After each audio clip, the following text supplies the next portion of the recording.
चलिए जानते हैं रोज बोले जाने वाले अंग्रेजी शब्द, ऐसे अंग्रेजी शब्द जो सिर्फ नॉर्मल से डिक्शनरी वर्ड्स वैसे नहीं है। मतलब ये है मेरा कहने का कि ये शब्द आपको वाक्य में चाहिए ही चाहिए, है ना। आप इनको रिप्लेस नहीं कर सकते क्योंकि ये वाक्य का बहुत अहम पिलर होता है। मैंने आपको पढ़ाया भी है ना कि वाक्यों का पिलर होता है जिसके ऊपर ये वाक्य खड़े होते हैं। तो पिलर्स का एक हिस्सा जो है ये शब्द भी हैं, मतलब जो आज की क्लास में कराऊंगी वो। तो चलिए क्लास को शुरू करते हैं। ऐसे शब्द जो अंग्रेजी बुलवा करके ही दम लेंगे, क्योंकि इनको सीखने के बाद तो आप वाक्य बना पाओगे ना, और वाक्य बना पाओगे तो अंग्रेजी भी बोल पाओगे। सबसे पहला शब्द है विल, WILL, विल। इसका इस्तेमाल आपको करना है जब आप वाक्य के एंड में ऊंगा, एगा या एगी का इस्तेमाल कर रहे हो। मैं जाऊंगा, वह खाएगी, वह आएगा, इस तरीके का जब आप इस्तेमाल कर रहे हैं वाक्य, तो इंग्लिश जब आप उसकी कन्वर्ट करोगे तो आपको विल शब्द का यूज करना है। WILL, विल शब्द का यूज करना है। और विल का एक रूल बता देती हूँ, यूजेज का रूल बता देती हूँ कि मैं हर वर्ड, क्योंकि आज का वर्ड मैंने क्या बताया, आम से नॉर्मल से वर्ड्स नहीं है, ये वाक्य के पिलर का हिस्सा है ना, वाक्य का बेसिक बिल्डिंग ब्लॉक का ये हिस्सा है। तो ये आम से वाक्य, आम से शब्द जब नहीं है तो इनका इस्तेमाल भी आम नहीं होगा। तो इनके इस्तेमाल के लिए ना कुछ रूल्स हैं। तो विल का रूल क्या है कि आप हर जगह, मतलब जो भी थ्रू आउट द क्लास में जो भी वर्ड्स आपको कराऊंगी, आप उनका इस्तेमाल कुछ कभी किसी का सबके साथ कर सकते हो, कभी किसी का किसी के साथ कर सकते हो, किसी के साथ नहीं कर सकते हो। तो इन शब्दों को पढ़ने का और इस्तेमाल करने का एक जो की पॉइंट ये भी है कि आपको इनका यूजेज याद रखना पड़ता है ना। जैसे विल की बात अगर करें तो विल का इस्तेमाल आप किसी के भी साथ कर सकते हो, कोई भी सब्जेक्ट हो वाक्य का आप उसके साथ कर सकते हो। जैसे आई के साथ, you, we, they, he, she, it, कोई नाम हो, उन सब के साथ आप विल का यूज कर सकते हो। जैसे मैं पढ़ाई करूंगा, आई विल स्टडी, मैं पढ़ाई करूंगा, आई विल स्टडी। तो इस शब्द को पढ़ते वक्त हमने क्या ध्यान में रखा, हमने ध्यान में रखा सबसे पहला कि इसका मतलब क्या है, क्योंकि आप हिंदी जो बोल रहे हो वो उसमें अगर जो हिंदी वाक्य आप बोल रहे हो उसमें अगर मतलब ढूंढ लिया तो फिर इंग्लिश कन्वर्ट करने में बहुत आसान हो जाता है, राइट। तो पहला हमने वो देख लिया।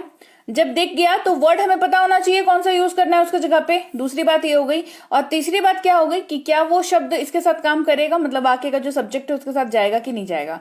ये तीन चीज आपको, क्योंकि मैंने कहा ना आम शब्द नहीं है, ये इंपॉर्टेंट है, तो ये चीजों का आपको ख्याल रखना पड़ेगा। अगला शब्द है विल बी, जहां पर आपको रहा हूंगा अगर आप किसी वाक्य के एंड में यूज कर रहे हैं तो आप विल बी का यूज करते हैं इंग्लिश कन्वर्ट करते वक्त। अगेन एक चीज और बता दूं मैं, जैसे यहाँ पे विल के साथ बी का यूज कर रहे हैं, ठीक है। तो आप अगर इंग्लिश इसके पहले भी आप सीखने की कोशिश कर रहे हैं, कर रहे होंगे, या आपने थोड़ी बहुत जानकारी भी कहीं से हासिल की होगी या थोड़ी बहुत पढ़ाई की होगी, तो आपको पता होगा कि विल जो है वो इंडिविजुअल भी काम करता है और बी जो है वो भी काम करता है। तो विल बी जब साथ में आता है तो ये भी काम करते हैं एक यूनिट के जैसा, करेक्ट। तो विल बी का मतलब तो मैंने आपको बता दिया। तो आपको ये ध्यान रखना होगा कि विल बी जब साथ में आएगा तो वहां पर जो रूल एप्लीकेबल होगा उसका वर्ड्स में लगने का, वो किसका फॉलो होगा, वो विल का फॉलो होगा, ठीक है, विल बी।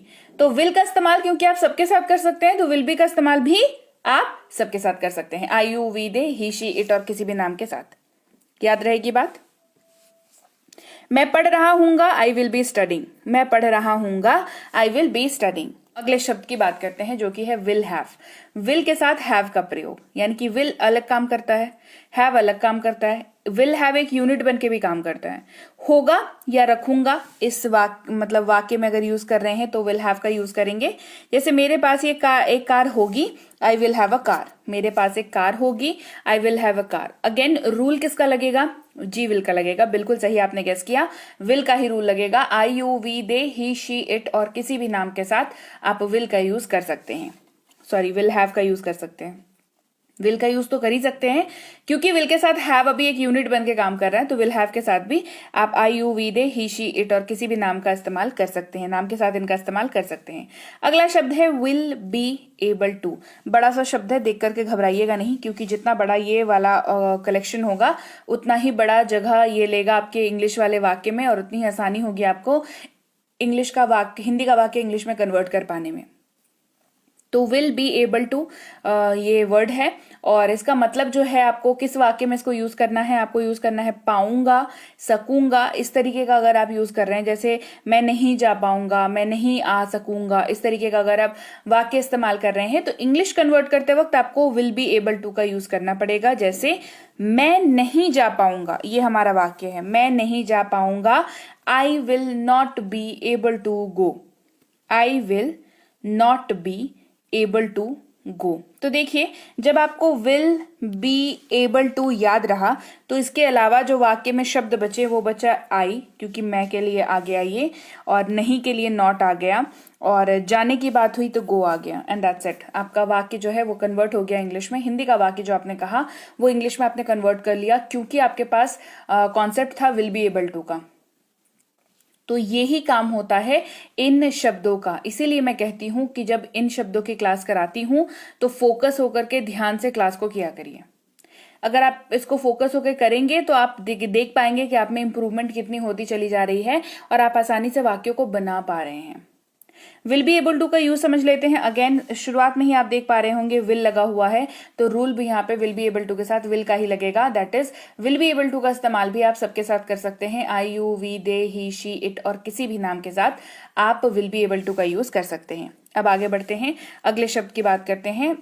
बहुत ही बेसिक है और आपको बहुत इस्तेमाल आएगा।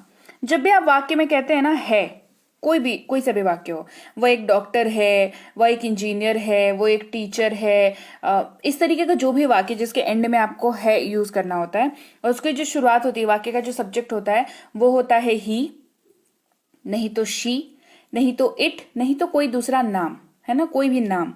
तो आप उस वाक्य में इज का इस्तेमाल करते हैं। अगर आपने अभी तक इस बात को ध्यान नहीं दिया था तो आज के बाद जरूर ध्यान दीजिएगा कि क्या आप जब भी है शब्द का इस्तेमाल करते हैं और वाक्य में ही शी इट या कोई भी नाम यूज करता है, तो क्या उसमें इज का इस्तेमाल करते हैं। वह एक डॉक्टर है, ही इज अ डॉक्टर, वह एक डॉक्टर है, he is a doctor, right. और इसका इस्तेमाल जैसे कि मैंने आपको बताया, ही, शी, इट या किसी भी नाम के साथ आप इसका इस्तेमाल कर सकते हैं। अगर आप वाक्य में था या थी एंड में यूज कर रहे हैं, जैसे मैं एक शिक्षक था, वो एक डॉक्टर था, वो एक टीचर थी, इस तरीके का यूज कर रहे हैं, तो इंग्लिश में वॉज वर्ड का यूज करेंगे। और सब्जेक्ट जो है हमारा वाक्य का वो क्या होना चाहिए, वो होना चाहिए आई, ही, शी, इट या कोई भी नाम। अगर ये है वाक्य में सब्जेक्ट की जगह पर, तो आप इंग्लिश में वॉज का यूज कर सकते हैं। जैसे मैं एक शिक्षक था, आई वॉज अ टीचर, मैं एक शिक्षक था, आई वॉज अ टीचर। अगला शब्द है आर, जिसका मतलब होता है हैं। क्या मतलब होता है, हैं। जैसे वे लोग शिक्षक हैं, दे आर टीचर्स। लेकिन आर का इस्तेमाल थोड़ा अलग हो जाता है, ठीक है। आर का इस्तेमाल आप कर सकते हैं यू के साथ, वी के साथ और दे के साथ। यू, वी, दे, इन तीनों के साथ ही आर का यूज होगा। मतलब यू आर ऐसा वाक्य बनेगा, वी आर ऐसा वाक्य बनेगा, दे आर ऐसा वाक्य बनेगा। यहां पर दे आर बन रहा है, ठीक है, याद रहेगी बात। आगे बढ़ते हैं, वर की बात करते हैं। इसका इस्तेमाल भी यू, वी, दे के साथ करते हैं। और यहां पर देखना आपको यह है कि वाक्य के अंत में थे शब्द का इस्तेमाल हो रहा हो। किसका इस्तेमाल हो रहा है, थे का इस्तेमाल हो रहा हो। जैसे हम लोग मजदूर थे, वी वर वर्कर्स। हम लोग मजदूर थे, वी वर वर्कर्स। अगला शब्द है हूं। अगर आप वाक्य में यूज कर रहे हैं तो एम का यूज करते हैं, और ये बहुत बेसिक है, बहुत आसान है। रूल ये है कि एम का इस्तेमाल सिर्फ और सिर्फ आई के साथ ही होता है, ठीक है। मैं एक शिक्षक हूं, I am a teacher, very basic वाक्य। एंड इस तरीके के वाक्य तो अगर आप मुश्किल से, मैं क्या कहूं, अगर 1 महीने से या 2 महीने से भी आप क्लासेस मेरी कर रहे हैं तो ये वाला वाक्य आपको आता है आज के डेट में बनाना, राइट। तो आप जो है सिर्फ क्लासेस को देखा मत करें, जो मैं बताती हूँ उनको प्रैक्टिस भी किया करें, जो मैं समझाती हूँ उनको ध्यान से सुना करें और उनको प्रैक्टिस किया करें, बिकॉज दैट्स वेरी इंपॉर्टेंट। आप रोज क्लासेस करते जाओगे लेकिन प्रैक्टिस नहीं करोगे तो जो पीछे वाली क्लासेस है ना वो भूलता चला जाएगा। और अभी वाली फ्रेश वाली क्लासेस आपको तो याद रहेंगी, है ना। और अगर आप पहली बार यहाँ पर आ रहे हो, पहली बार मेरी आवाज सुन रहे हो, तो मैं आपको बता दूं, आप देख रहे हैं B banker spoken English class. 1 महीने आप यहाँ पर समय बिताइए, आप रोज क्लासेस अटेंड कीजिए, क्योंकि रोज क्लासेस आती हैं, रोज क्लास अटेंड करिए और देखिए फिर आप में कितनी इंप्रूवमेंट आती है। लेकिन शर्त वही है, प्रैक्टिस तो करनी पड़ेगी, राइट। अच्छा, बहुत बेसिक वाक्य है, मैं एक शिक्षक हूं, आई एम अ टीचर। मैं एक शिक्षक हूं, I am a teacher, last में हूं है तो एम का यूज करेंगे। जाहिर सी बात है आई के साथ ही एम का यूज करते हैं। चलिए आगे बढ़ते हैं। पास है, अगर आप कह रहे हो किसी वाक्य में मेरे पास ये है, मेरे पास वो है, तो आप हैव का यूज करेंगे इंग्लिश कन्वर्ट करते वक्त। हैव का इस्तेमाल आई यू वी दे के साथ होता है, ठीक है। आई यू वी और दे के साथ हैव का इस्तेमाल होता है। मेरे पास एक किताब है, आई हैव अ बुक। मेरे पास एक किताब है, आई हैव अ बुक। अगला शब्द है हैज, जिसका मतलब होता है अगेन पास है। क्या मतलब होता है? पास है। हैज इसके यहाँ पे यूज करेंगे तो यहाँ पे कंफ्यूजन क्रिएट होती है कि मैम अभी पास है के लिए हैव बताया, फिर अभी पास है के लिए हैज बता रहे हैं। कोई कंफ्यूजन की बात नहीं है, ध्यान से सुनिए। जब आपका वाक्य का सब्जेक्ट आई यू वी दे है तो आपको हैव का ही यूज करना है पास है की जगह पर। लेकिन उसके अलावा अगर आपका वाक्य का सब्जेक्ट ही, शी, इट या कोई भी नाम है तो आपको हैज का यूज करना है। उसके पास स्कूटी है, she has a scooty, she has a scooty. पास था, अगर कहना चाह रहे हैं कि मेरे पास एक कार था तो हैड का यूज करेंगे। मेरे पास एक कार था, I had a car. Had की खासियत यह है कि ये सबके साथ यूज होता है। I you we they he she it और किसी भी नाम के साथ ये यूज हो जाता है। अगला शब्द है कैन, जिसका मतलब होता है सकता हूं, सकता है, सकते हैं, डिपेंडिंग की वाक्य कौन सा यूज हो रहा है। कैन का यूज सबके साथ होता है, ये बहुत अच्छी बात है कैन की, क्योंकि कैन का भी इस्तेमाल बहुत ज्यादा होता है, ठीक है। क्योंकि आप मीनिंग से, पता है, आप मीनिंग से ये कैलकुलेट कर सकते हैं कि किसका इस्तेमाल कितना होता है ना। कैन का इस्तेमाल, क्योंकि इस तरीके के वाक्य हम लोग बहुत यूज कर सकते हैं। मैं ये कर सकता हूँ, मैं वहां जा सकता हूँ, मैं ये खा सकता हूँ, इस तरीके का जो वाक्य है इंग्लिश करोगे कैन का इस्तेमाल पड़ेगा।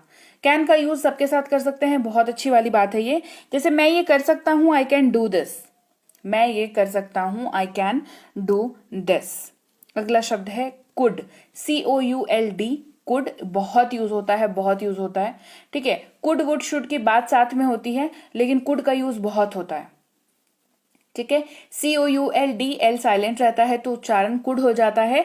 और सका, सकी, सके या पाया, पाई, पाए, इस तरीके से इस्तेमाल होता है। जैसे मैं नहीं जा सका, आई कुड नॉट गो। मैं नहीं जा सका, आई कुड नॉट गो। और कुड का यूज भी सबके साथ होता है, ठीक है। I you we they he she it और किसी भी नाम के साथ आप कुड का यूज कर सकते हैं। याद रहेगी बात? तो चलिए भाई, ये थी आज की क्लास जहां पर हमने सीखे बेसिक वाले ऐसे वर्ड्स जो किसी भी वाक्य को बनाने का पिलर होते हैं और आपको इन पिलर्स की जरूरत पड़ती है जब आप वाकई अंग्रेजी बोलते हैं, है ना। तो क्लास कैसी लगी कमेंट करके मुझे जरूर बताएं। क्लास बढ़िया लगी है, क्लास को लाइक करिए, क्लास को शेयर करिए।